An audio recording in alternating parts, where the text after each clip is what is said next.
Hi everyone, I'm Jan. I'm the co-founder of Adepicos and the creator of Adepicos Online, and I'm here to talk to you about 3 minutes and 3 points on issues around 21st century leadership.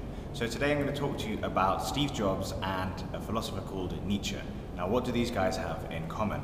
Well, the first thing and the first point is that they were both different. Now, that doesn't mean in a cliche sense different, but it means in the sense that they were willing to be very bold in the way that they thought about reality and the way that they thought about what is possible. The second point about these two great people is that they were really willing to push themselves and believe in themselves to achieve what they want to do. Now, this isn't a sort of cliche, believe in yourself, you can do it kind of concept.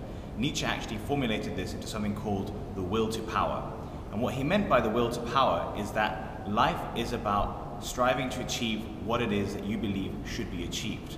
And he marshaled the will to power as this basic essence in life. And he felt that we'd lost this essence in society. He felt that society had become dull, people had become too conditioned by the education system and by the societies that they lived in. And what they needed to do was to unleash this will to power inside of them and to go out there and achieve what they want to achieve. And that's exactly what Steve Jobs did. We know through his autobiography and the films, and he's obviously a very well-studied individual, that he had that will to power. He went out there and decided to blaze a path and believe and fight for what he thought was right, and in the process ended up transforming the way that we live all around the world. And that takes us to the third point around these two individuals, because the consequence of the will to power leaves you with two choices. The one is called the master morality, and the second is called the slave morality. Now, a lot of people get confused by Nietzsche because they think that he's anti-God. That's not true. Nietzsche is not anti-God. What Nietzsche is against is religion. And he felt that religion was something that got in the way between people because it tried to control them. And that's why he called religion the slave morality. Because what happens when you are religious, from his perspective, is that you simply import the value set of the religion. You do what the religion tells you to, basically. And that's why he was very against that concept, because he believed people should be free and should choose to walk their own path.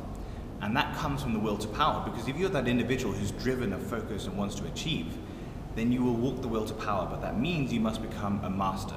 And what it means to be a master is to say, I will define my own reality. I will define the reality for the people around me of what I believe is right and wrong, not accepting it from others. And that's exactly what Steve Jobs did.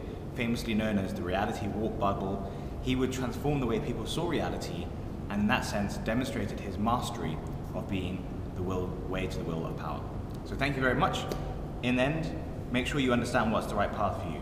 Both are valid. You can be a master or the slave route, but you've got to be in the right path for you. Thank you very much. Goodbye.